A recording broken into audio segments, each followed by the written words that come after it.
What's going on, everyone? My name's Tenebris Infinite, and dang if it hasn't been a while since I've uploaded. Hopefully you all have been awesome these past few weeks. I myself have been really great. The short break was exactly what I needed. I noticed shortly while I was playing Ghost of Tsushima last month that I was really overwhelmed by everything. Coming from one of the biggest moves I've made on YouTube so far with Phoenix Rising, then jumping immediately into another project for an upcoming game that you'll be seeing on my channel in the near future. From that huge wombo combo, I needed a second to just catch my breath and recharge my creative energy, and I think I've managed to do just that. So, with the little recap out of the way, let's talk about what we're going to get up to today for today's episode.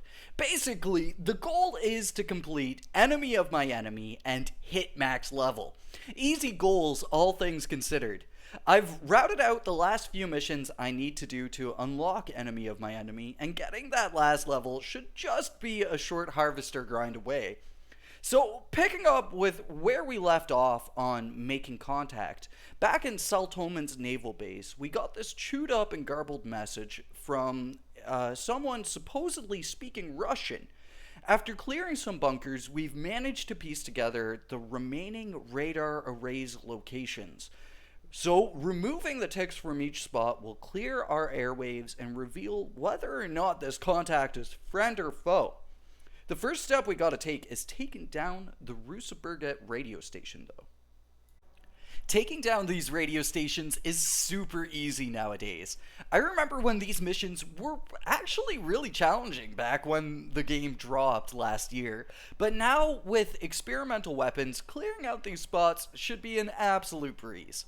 It actually gets me kinda wondering if we'll ever see the main missions tweaked to provide an adequate challenge in the future. Swapping out some Phoenix boys with some Apacos would likely not be too challenging for the devs to do, I think. Now, we're just going to work our way through here real stealthy-like with our railgun, and we're just going to kind of snipe out most of the doggos. There's also some ticks in the area, too, so we're going to try to take down the EMP box nearby here to see if we can clear out most of those ticks.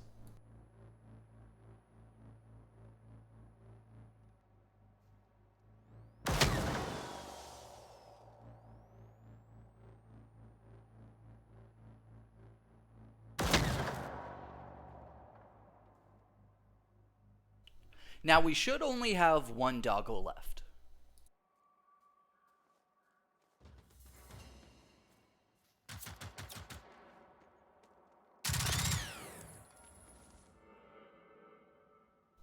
There we go, that is the Russaburget radio mast cleared. Super easy. Now we've got to get past this chain link fence. And I'm not sure if there is like some other way of getting around this fence, maybe picking up a key nearby, but the method I've always used has just been hopping over this little rock here. Alright, now just out and around the little barrack here, and this is the culprit, the cause of all the jamming. So let's take down this tick here, and we're going to use our sledgehammer and melee weapons primarily for these ticks, just so that we don't waste any of the surplus ammo we're carrying on ourselves right now.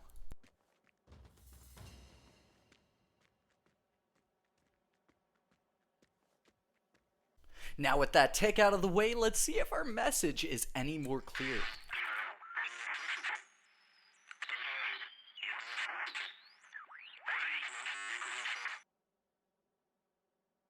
And unsurprisingly, it is not any more clear than when it was in the first place. So we've got, I think, 2 more radio stations to clear out, so let's go through, wreck them up, and manage to establish some proper contact here.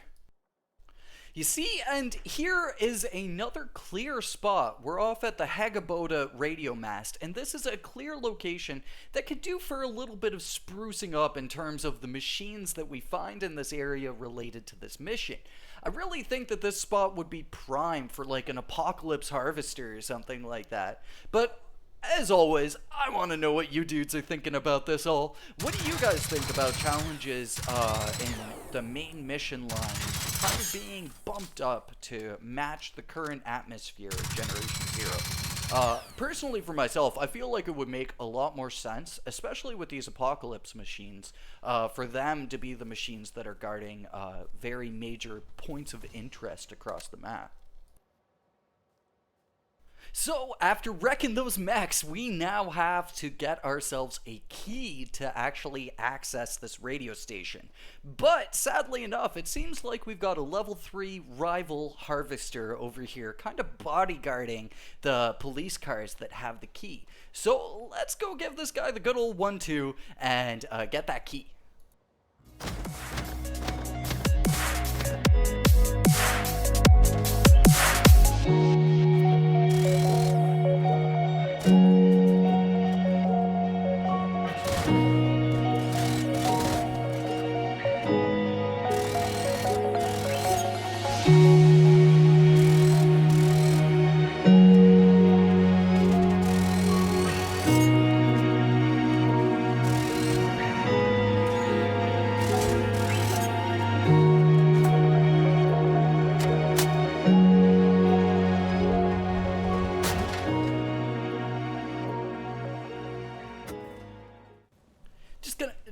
Just gonna squeeze on by here and pick ourselves up that key, and bada bing, bada boom, there we go. Now we can get ourselves inside that red shed.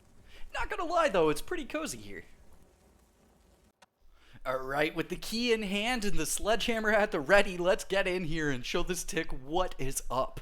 That's kind of weird. But anyway, let's move on and let's take this tick down.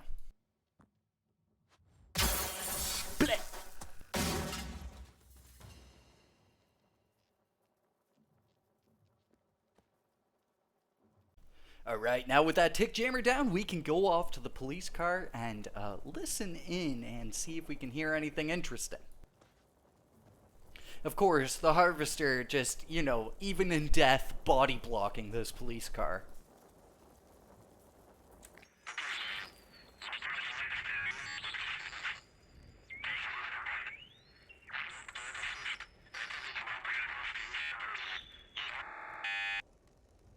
So, a little bit more clear than the last couple broadcasts, but still not clear enough for us to actually make out what's being said over the radio waves here. So, we got ourselves one last final radio station to overtake here off at Normira Base. And again, just like I was saying with the radio station outside of Hagaboda and Rusaberget, it really would be awesome to see some apocalypse machines around the area of Normira. I feel like this is one of those spots that the Apoco machines should be absolutely swarming.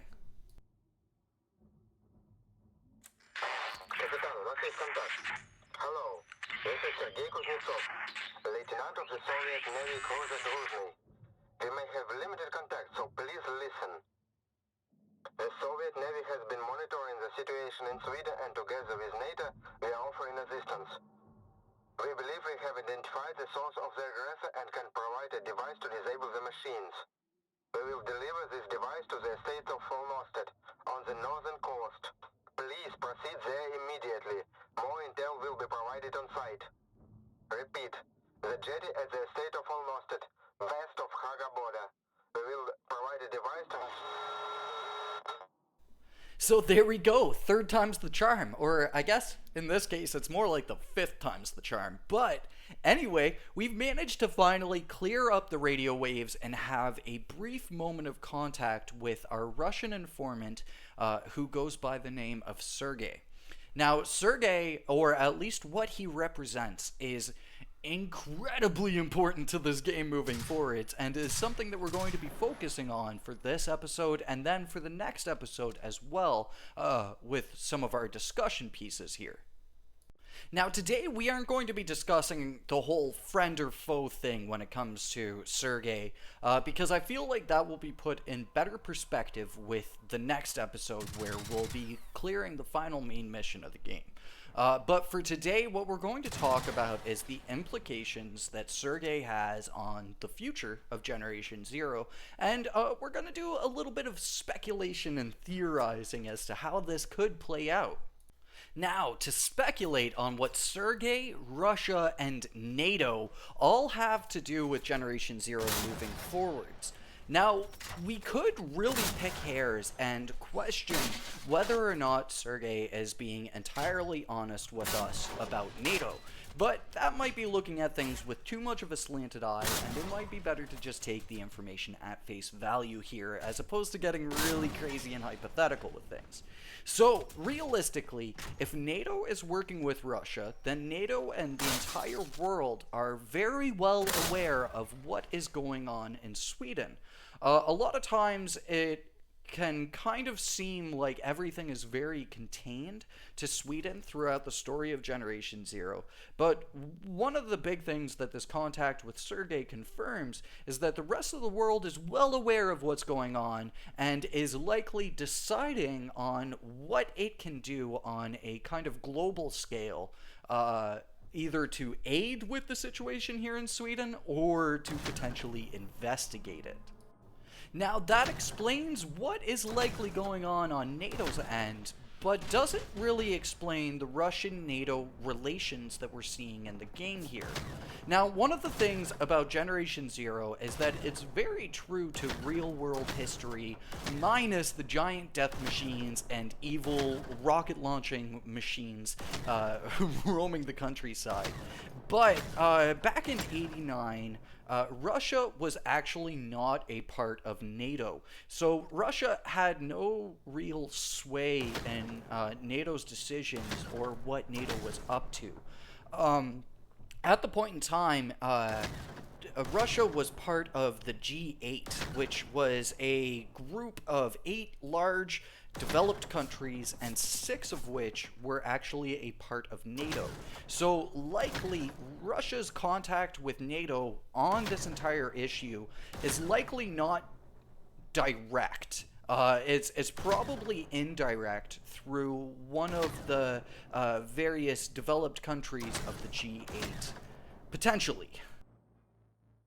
Now, of course, take this all with a huge grain of salt, because you never know what the devs might do with this whole aspect of Generation Zero's story. They could do something totally crazy and change kind of the world's history in Generation Zero so that Russia was actually a part of NATO and actually an ally much earlier on than what happened in real-world events.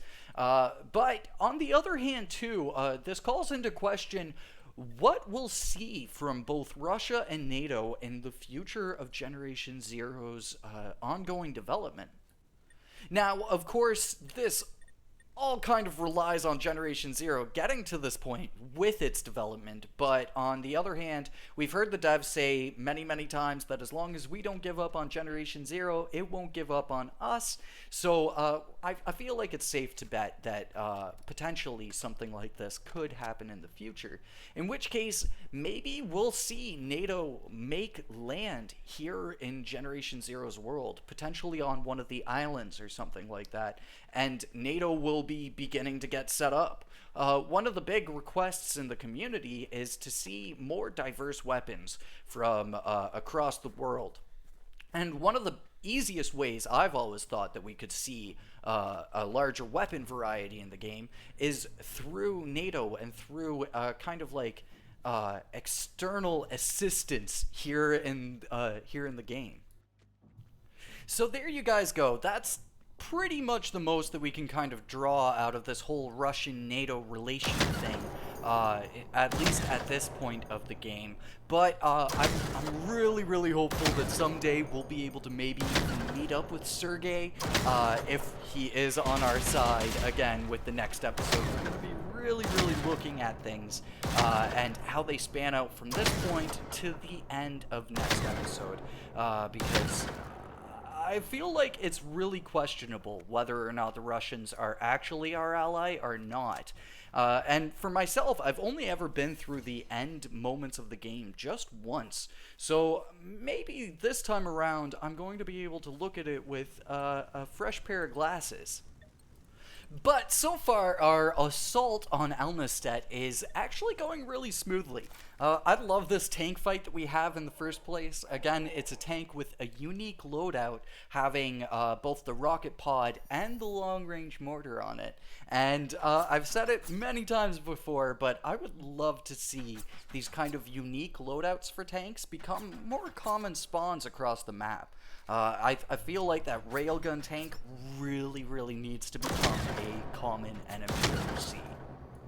But as we go through here at Alnestead, things are pretty smooth for the most part. Ironically enough, I've been talking about it this entire episode, but we wound up getting a couple of Paco Doggos spawning in the area, and again, they really made that fight at Alnestead feel a little bit more important, a little bit more dire and dangerous to go into, as opposed to just a unique tank and then a bunch of Phoenix bots. Having the Phoenix Doggos actually made this a little complicated. Now, we got a little bottlenecked at the entrance to Alnestead here, and it's part of this that makes Alnestead such a really interesting kind of combat environment because of this massive kind of ruined gate coming into the place itself. It usually means that you're going to wind up getting kind of bottlenecked by machines as you go in.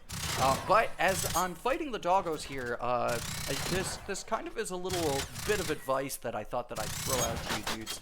Because a lot of times you can have the dogs run into these tall reeds, and it can be kind of frustrating getting a bead on them again after they've been running through the reeds and kind of scattered themselves about.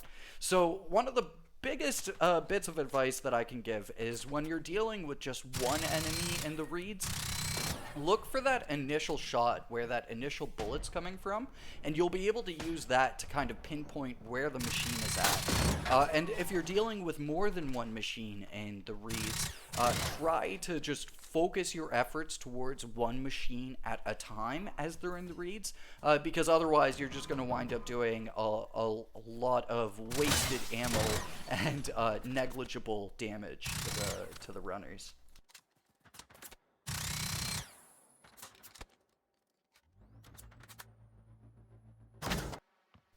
And now with the hordes of machines out of the way, we can finally come on down here and pick up that device and little bit of intel that the Russians have dropped off for us. Now, also, there's this 5-crown AI-76, but we're just gonna leave this here, which might trigger some people, but we don't really need a 5-crown AI-76, and it might be nice to have around if I ever play some multiplayer matches to just toss off to a newer player or something. But there we go, we finally have this quote-unquote EMP, which is a little bit more violent than what I would have expected from an EMP, as we'll find out in the next episode. But this is also kind of just like an interesting little tidbit, again, just kind of scratching that itch of what role do the Russians play, in which case the Russians have a serious amount of information on what's going on behind the closed doors of FOA, and that's questionable. That is seriously questionable right there. But now with enemy of my enemy out of the way, all we gotta do now is grind ourselves up to that max level, and we've completed our objectives for today's episode.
Oh yeah! We also managed to get our second set of shoes today, which is pretty lucky.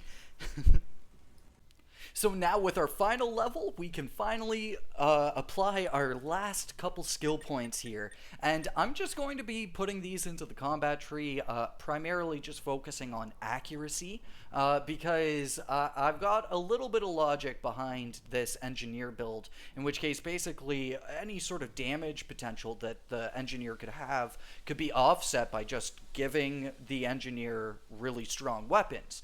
So I'm actually planning on doing a video on this engineer build very, very soon. It's going to be my first 2.0 build in comparison to the older builds that I've made, so I'm really excited to get this one out. And also, for the first time, we're going to be covering what would be the most optimal loadout for skill build as well, so it's exciting stuff.